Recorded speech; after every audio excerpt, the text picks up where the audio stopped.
সূর্যের ঝড়ে play অফে Mumbai Indians. আইপিএলের সফলতম দলের শিরোপা তাদের মাথায়, কিন্তু গত 4 বছরে সেই মুম্বই ইন্ডিয়ান্স ট্রফি জিততেই পারেনি। উল্টে গত বছর দলের অন্দরের ঝামেলাতেই জর্জরিত হয়ে গ্রুপ পর্ব থেকে বিদায় নিতে হয়েছিল 5 বারের চ্যাম্পিয়নদের। তবে এবার সমহিমায় ফিরেছে মুম্বই। বুধবার দিল্লিকে গুঁড়িয়ে দিয়ে এবারের চতুর্থ দল হিসাবে প্লে অফে পৌঁছে গেল তারা।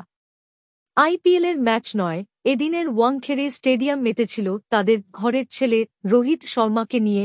টেস্ট থেকে অবসর ঘোষণার পর এদিন প্রথমবার খেলতে নেমেছিলেন হিটম্যান। আর তাঁকে ঘিরেই আবেগে ভাসল ওয়াংখেড়ে।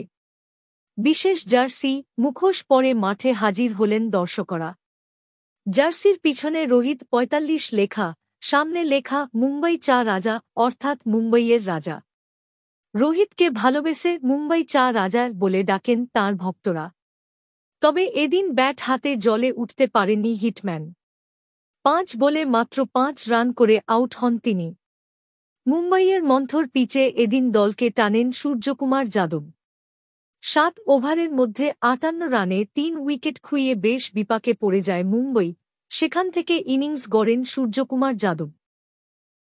43 বলে 73 রানের ইনিংস আসে তাঁর ব্যাট থেকে। প্রসঙ্গত তিলক বর্মা 27 এবং নমন ধীর 24 রান করে নির্ধারিত 20 ওভার শেষে সূর্যের ঝোড়ো ইনিংসে ভর করে 180 রানে পৌঁছে যায় মুম্বই। এদিন অসুস্থতার জন্য খেলতে পারেননি দিল্লি অধিনায়ক অক্ষর প্যাটেল। মন্থর পিচে তার মতো বোলারের অভাব যথেষ্ট ভোগাল দিল্লিকে।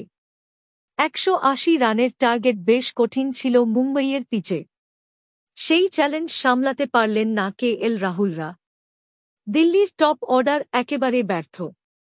রাহুল 11, ফ্যাফ ডুপ্লেসিস 6, অভিষেক পোরেল 6, কেউই রান পাননি এদিন।